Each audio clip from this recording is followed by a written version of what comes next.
On the way home, I basically broke down. I just cried. My throat hurt so much. It was the worst pain I had experienced ever since. And that was already the signal to me that this was not okay. I had to go again. This was not it. I was not okay. Hi, it's Majestic here.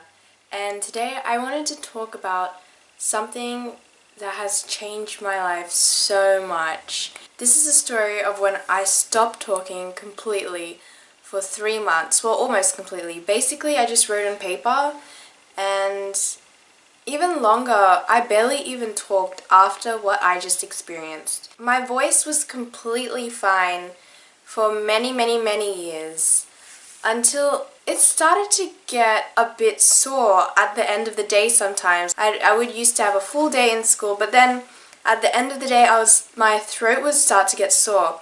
And this actually got worse over time. Like, I didn't realize it. The day I realized this truly was on my birthday exactly 3 years ago.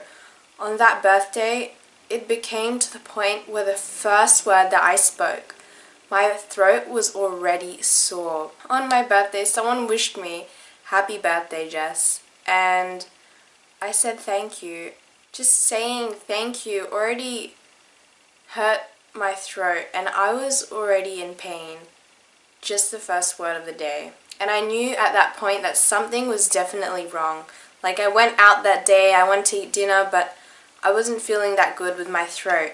It was so... I didn't want to talk anymore. So I decided after that I would visit the doctors, obviously, to see what happened to my throat. I basically stopped talking to people.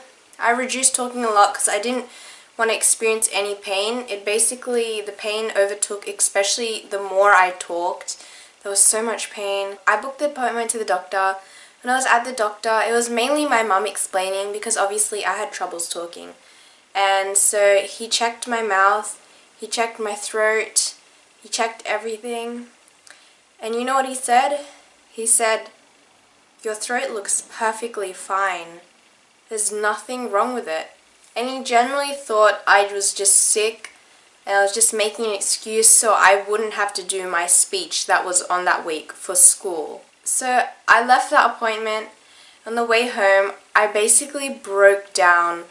I just cried because after that appointment, my throat hurt so much. It was the worst pain I had experienced ever since. And that was already the signal to me that this was not okay. I had to go again. This was not it. I was not okay. On the way home, I decided again that I would visit the doctors, but this time properly explaining what the problem was and how I'm experiencing.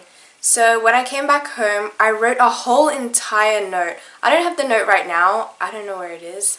But it was just a note explaining how I felt, when it happened, and all this dilemma it's troubled in my school. And so I went back to a different doctor this time. She checked everything. She checked my throat. She's noticed there was also nothing wrong, but she recommended I go see the ENT, which is the ears, nose and throat doctor. The problem with the ENT is that the appointment was in like 2 weeks, but that was exactly on my mathematics exam. I wasn't sure what would happen with my maths exam, so I decided to postpone the appointment. And it postponed to about 1 month until I would see the ENT. So I went back to school. Imagine not knowing what your problem was for 1 month. Obviously at that point I had no idea what was the problem. As I was saying, I didn't talk at all at school. I wrote down on paper, but then I was a bit worried that it could be a severe problem. Like, I didn't want this to get worse. I wanted to get better as fast as possible. I didn't want to experience so much pain. I did not want to get surgery or make this worse or damage my vocal cords. That was the last thing I ever wanted. And I felt like that was already my path. So I was like, nah, I'm not taking the risk. I am not talking. I am writing on paper. And I even announced, I even wrote a Facebook post explaining to everyone, oh, what's happening and why am I so quiet? Because everyone was so confused. Hey, I'll show you that Facebook post. I got it right here. Just wait. I'm sorry for not telling you earlier Want to know why I am so quiet? I've had a throat problem for quite some time. I noticed I got sore throats more frequently than others a while before, and only 3 weeks ago it had gotten a lot worse, and that's when I reduced talking significantly. I haven't been talking much for 3 weeks. I noticed the more I talk, the more it strains my voice. I learned this especially after doing 2 speeches 2 weeks ago. Yeah, I did those speeches. Let me say, I was like buggered after that. Sometimes I can only say about a few words a day. It really depends. Sometimes I feel better, so I talk a bit. Other days I don't, so I try not to talk at all. I'm going to see an ENT or vocal specialist soon, so hopefully I'll be okay. So the people who think I'm unfriendly, are upset or ignoring you, which is actually true. People thought I was lying or joking around. I hope you see this. And I hope others learn that sometimes you shouldn't judge someone because you don't really know what they're going through. And to the people who think I'm pretending it's a prank, lol, pranks are problems, think about it. It's really hard to sacrifice your voice for almost a month, and going to be more. Plus, I posted it here as well. Remember, I can still talk, but I generally prefer not to, for this reason. Thanks for reading. Aww, I was so cute back then. Okay, so 1 month in, everyone was so confused what was going on with me, but they had no idea. Teachers weren't sure if this was real, what was happening. I was just writing down most of the time. My friends were just helping explain to the teachers, even though they didn't quite understand. So let me just explain my social life. The months it started, and a little bit after recovery, my social life did decline severely, actually. Like, basically on the way to school, I told my friends not to walk with me. I know that might have been a bad idea, but I didn't want to wait just for them, because I always waited such a long time just to walk with them, but at that time there wasn't any point because I didn't even talk. I guess it just felt really, really lonely for me.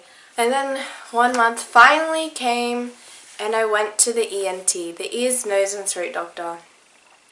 So I basically did a nasal endoscopy. That's when, if you've done your biology, that's when they stick a tube up your nose, through your nasal cavity and down to the throat. And they film it just to see what's going on. And I did a nasal endoscopy. Wasn't a nice story. I actually fainted in the nasal endoscopy. I fainted while it was being done. But they still got the view. And I was diagnosed with muscle tension dysphonia.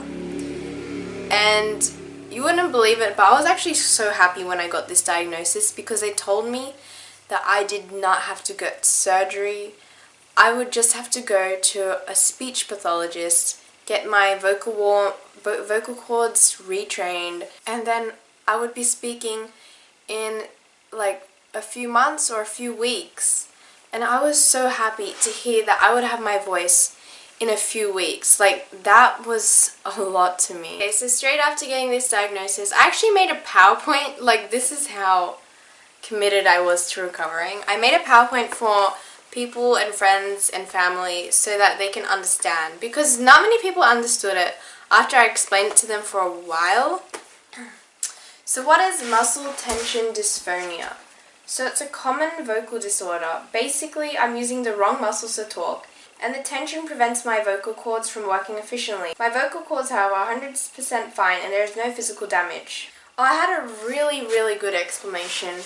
Like, I wrote a lot of poetry at this stage. Actually, basically, this whole muscle tension dysphonia thing just made me become a writer, because everything I did, I wrote. So I wrote like poetry, I wrote everything. Think of my voice like a data plan, except instead of ending every month, it ends every 20 minutes. And you have $5 of credit. This credit, however, changes its use between peak and off-peak. Calls can cost $1 a minute or 50 cents a minute. Every time you exceed that data plan, you get a fee.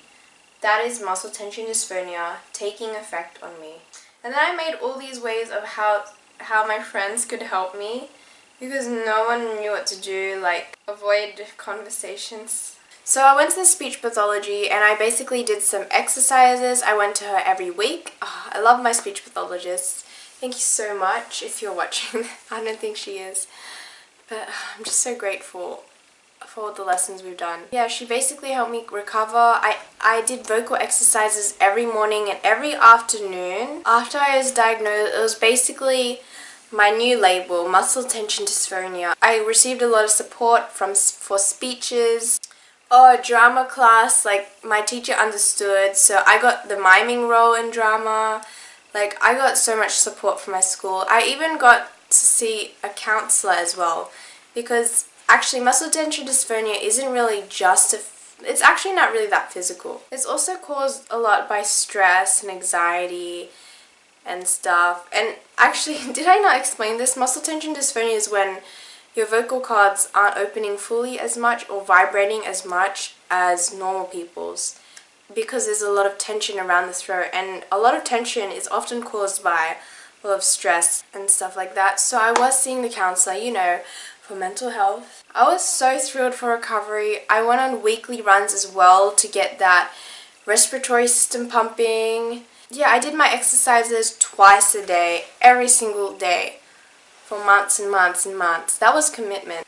The good thing was my voice gradually became better and better. I was beginning to talk a lot more. Sometimes I wouldn't have to bring the writing pad out and I could have some small conversations.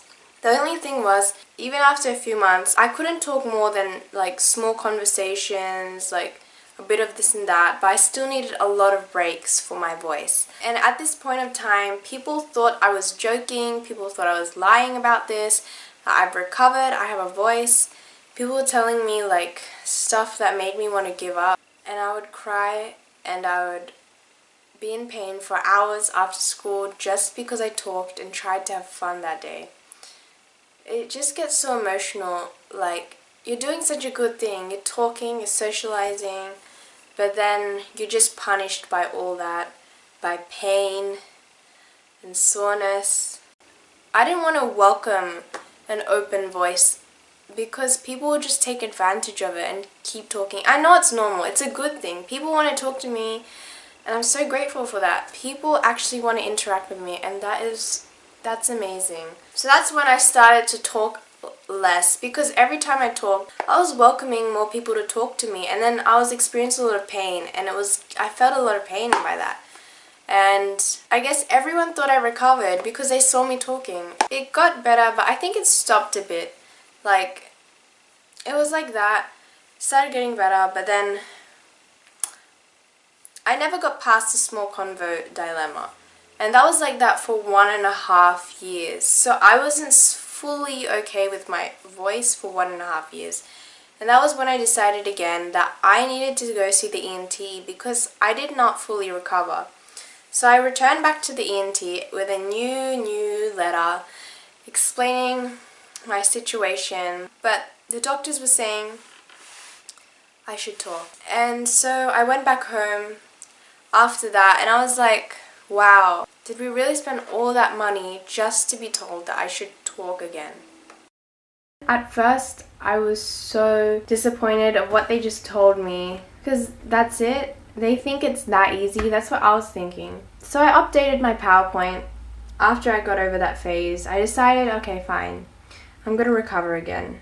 I re-updated my PowerPoint. Imagine someone who is laying in a hospital bed for 1 month and suddenly begins to walk. They can barely walk even though their legs are perfectly okay. They just need help to assist them, nurses or fellow friends, and they eventually can walk just right again. This is kind of what's happening to me. After being diagnosed with MTD last year, where I could almost not talk at all, I've basically been left in recovery mode, but I pretty much still have the problem because my vocal cords haven't been used sufficiently. My muscles aren't prepared for talking. That is why it hurts. Really, I should talk and gradually talk more to overcome this. Me talking is like an open door for conversation. The appearance of a sociable attitude gives you an approachable vibe of someone who wants to talk my life all out, and presumably has no issues with it. The thing is, my voice isn't prepared for that yet. And what happens is that I'm in pain and I'm pretty much don't talk for the rest of the day because of those conversations I have with friends in the morning. And of course the next day I wish to myself that doesn't happen again. So I talk less. Too less. Creeping back for rest on the hospital bed.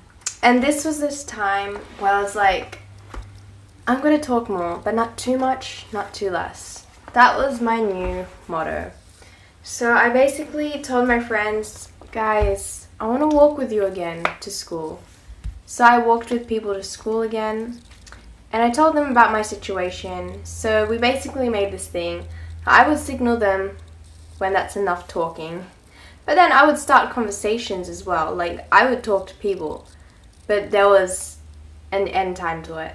I actually went to speech pathologist again for more exercises and all that. And she helped me out a lot. She told me more about the emotional aspects of MTD. And it's more psychological than you think. It's not entirely, I don't know if it's physical. Is it called physiological? Yeah, so I began to be more social, and the one person that helped me out so much with this was my mum. Thank you, Mum. I just started talking to her a lot, especially in the holidays. She was my closest friend. I just talked to her when she was washing the dishes. I just talk about random things, explain stuff I was interested to. All those conversations I had with my mum and my friends, that really did warm me up. I could speak for so much longer again. So much longer. And to the point, to this day, it's been almost 3 years. You may not know this, but I still have muscle tension dysphonia. It's just so minute. Actually, now that I think of it, I'm not sure if I have. Actually, I probably do still have it. But I just talked through this whole video. See, I can talk 35 minutes without experiencing pain. This is my new record, actually. But maybe I can't talk for 1 hour or 2 hours just like this. Like, I would get buggered. This is extreme progress, and I'm so happy of this. I'm so grateful to have a voice again. And that's just the beauty of losing something. It's taught me to drink more. It's taught me to look after myself. It's taught me to socialize. And it's taught me to love my voice. To be grateful for what I have. And that's something... It ticked all those boxes that I was so self-conscious of before. Like, I believed that I was so bad at socializing. I was so bad at making friends. I was so angry of that. You know what? This video is too long. I'm definitely going to make another video on this. So comment down below if you have any experiences of this. I would love to know your story. If you experienced muscle tension dysphonia, or you're going through it right now, just please tell me how you're feeling. And I'm really happy to talk to you. I'll reply back. The reason I'm making this video is because when I first got muscle tension dysphonia, I was researching the web like crazy for someone else with experiencing it, and just reassurance that I can recover. And not many people posted it on YouTube. And I was like, I wish I had someone to relate to. Anyways, thank you so much if you actually watch this whole video, because it means so much. This is a really big journey for me, this whole voice losing thing. And I'm just keeping talking right now because I'm just talking a lot right now because I can't believe I've made it to 40 minutes. Okay, I'm going to be real with you guys. The reason I quit the first 2 was because my throat started hurting. That was only last year. And 2 years ago. Now I haven't experienced pain. I really hope you found something out of this, and I hope you love your voice.